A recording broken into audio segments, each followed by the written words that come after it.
Hello? Are you ready? You're ready?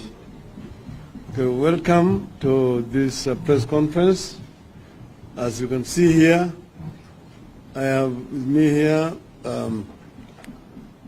my deputy, Honorable Martha Wangari Karua of NAC, Kenya. Then we have Mr. David Morade, who is the deputy leader of the Jubilee Party. Here I've got Honorable Jeremiah Kioni, who is the Secretary General of Jubilee Party. And then Mr. Robert Mbui is the deputy minority leader in Parliament and also representing the Wiper Democratic Movement. So we have a press statement here, which Martha is going to read on our behalf. Martha, welcome. I don't know what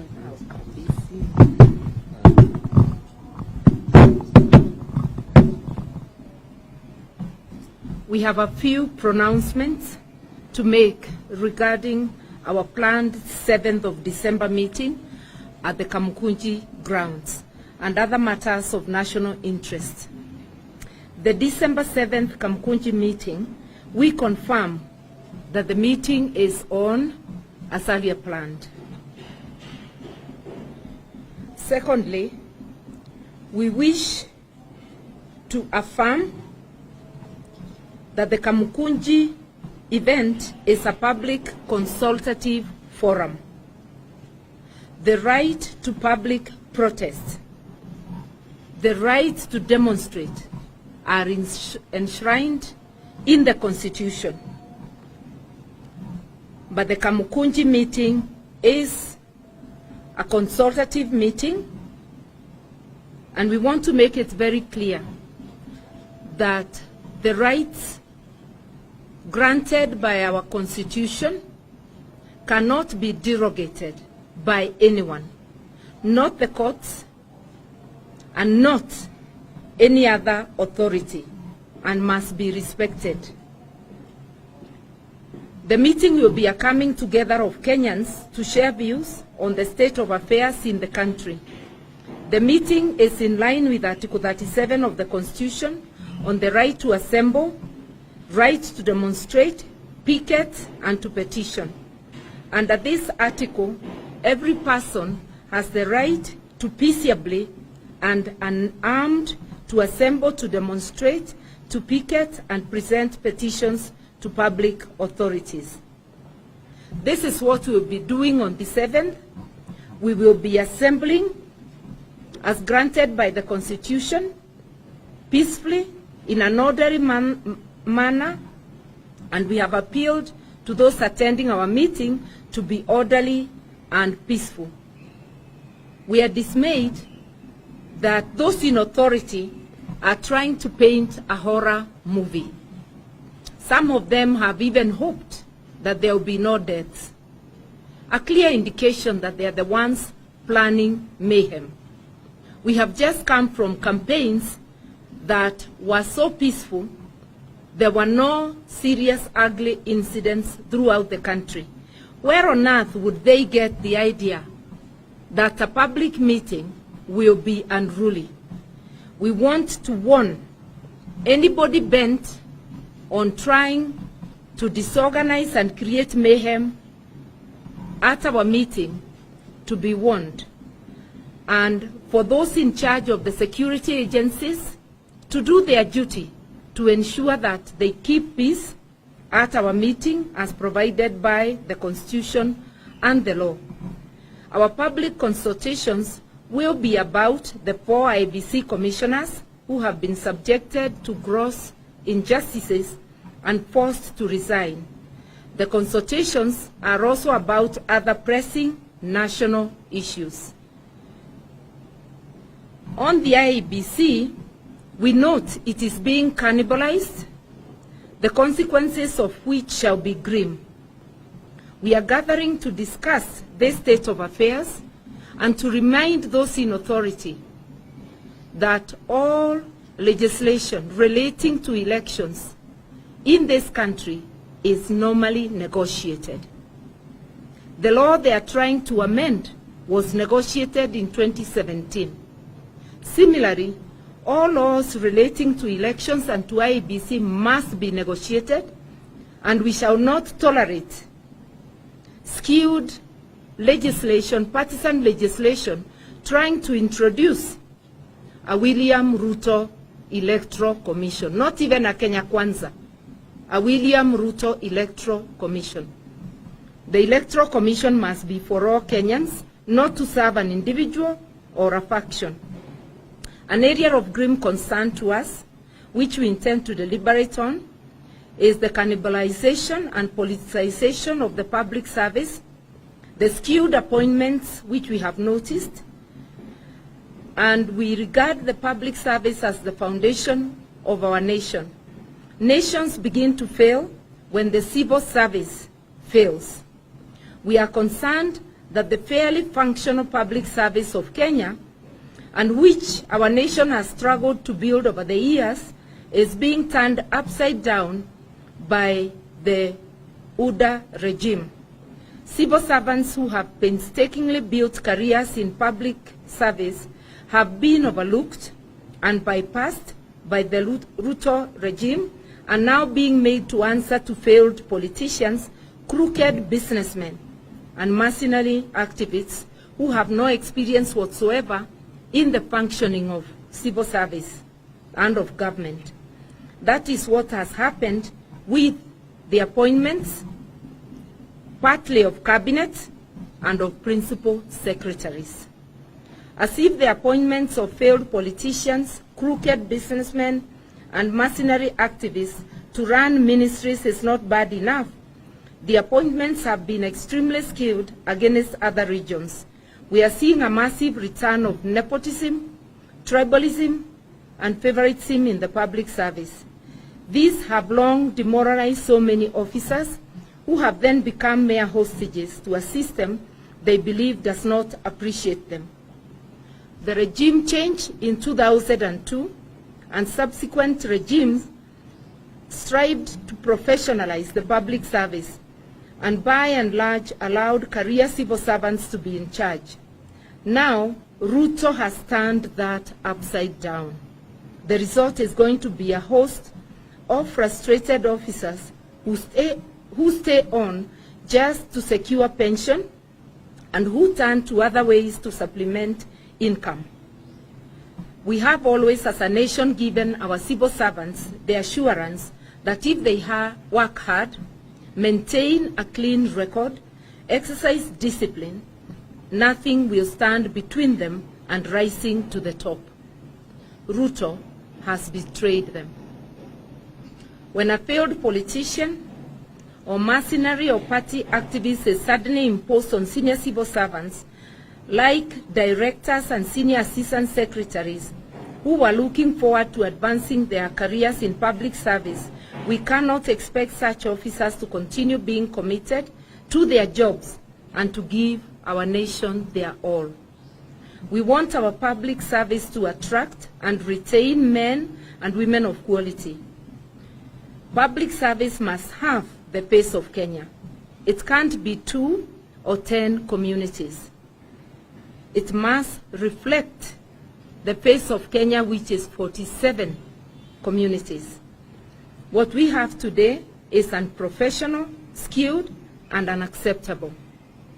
We want to start a robust conversation on the introduction of genetically modified foods and seeds in our country. We have a responsibility to educate our people about the ill effects of GMO and the corrupt motivations of those trying to introduce them here. Introduction of GMO will turn our farmers into slaves who will not be able to plant without buying from a select number of companies. On the 12th of December, at Jacaranda Gardens, we will have our own celebrations of our independence and our republic. This is the Republic of Kenya, not the republic of an individual or a regime. Our celebrations will therefore be at the Jacaranda Gardens. Ruto and his deputy have a very narrow view of the Republic of Kenya. They do not know where Kenya has come from. They do not know where they want to take it. Ours will be a celebration of patriots. Those who don't like to hear that word, itakuwa ni mkutano wa wazalendo wa Kenya. It will be Jamhuri ya Wazalendo, men and women who have made sacrifices for this country and who know where the country is supposed to go. We are concerned about the very brazen attack on Chapter 6 of our Constitution. Brazen because the accused are being appointed to critical public offices that have immense bearing on whether we grow or stagnate as a country. We are seeing a pattern where people facing serious criminal cases like money laundering, fraud, giving kickbacks, such people are being appointed to critical positions, including leadership of the very institutions that have taken them to court. Ruto is slowly imposing a mafia state on Kenya. This reign by gangsters is scary and unnerving. It has never been seen in Kenya, even during our past bad days. It has been said jokingly in the past, whereas other countries have a mafia, in Kenya, mafia have a country. This is now officially true. It is clear that despite the outrage of the people of Kenya over the criminal backgrounds of most of the people being appointed to critical public service positions and to government, between the appointees and the president, they are as thick as thieves. Thank you.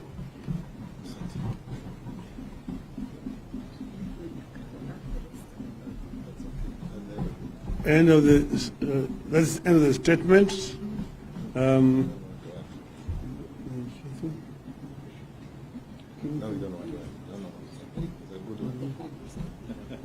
Does David say something here?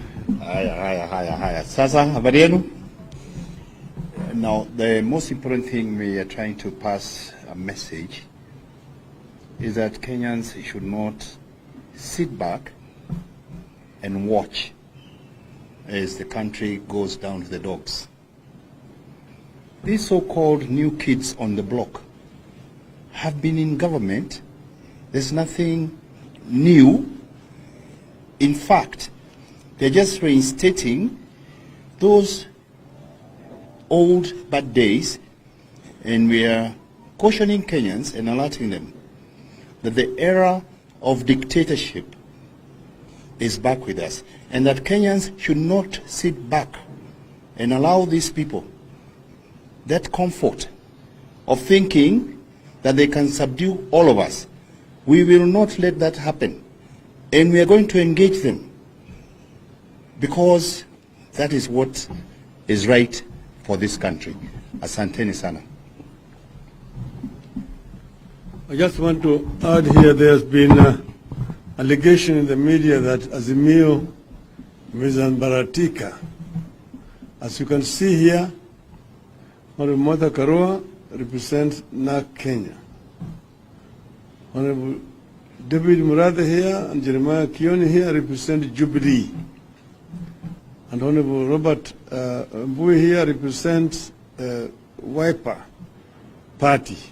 Because Honorable Kalonzo Musyoka, the Wiper leader, is in Mwingi on some business. Honorable Gideon Moi of Kanu has also sent just apologies. So you need to know that Azimio is very much united here. And we just want to reiterate again what Martha has told you, that we are acting in the best interest of the members of Azimio, and that the meeting on Wednesday at Kamukunji grounds is a peaceful public consultative meeting. It is not a demonstration or picketing. It is just a consultative meeting with the people of Kenya. And on the 12th of December, Jamhuri Day, we are going to Jacaranda Garden in Embakasi, not Kamkunji. Again, that is just going to be celebrating Jamhuri Day with Wazalendo wa Kenya. And it's also going to be a very peaceful congregation. Not protests, not picketing, not at all. But all that also is also guaranteed by the Constitution of Kenya. If we wanted to do a protest, demonstration, we would just inform the police, provide security, and we will do it. But we are not demonstrating, we are not going to engage in any act of thuggery or hooliganism, and no property is going to be destroyed. We urge the government not to use an excuse to bring thugs there to try to disrupt this function. Thank you.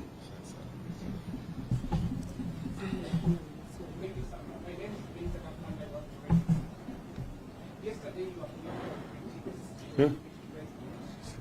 Say that you are trying to mobilize Kenyans to find pressure on the government so that they can have a handshake and have some shake the ground.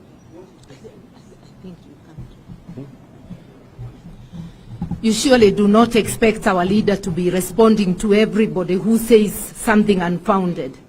You better go back to that source to give you facts to show that what he is saying is true.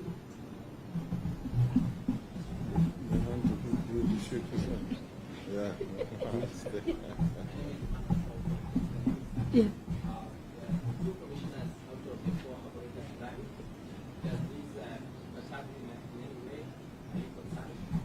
We have already said they are being coerced.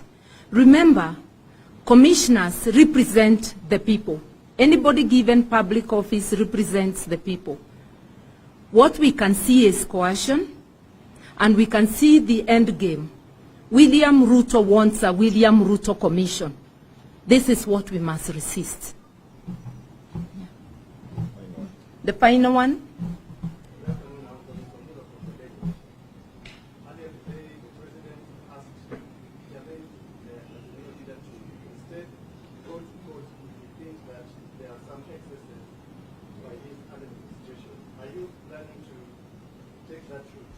Since when did competition become the senior advisor or a cheerleader?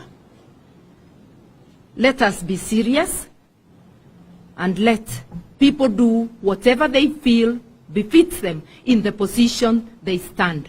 We reject unsolicited advice.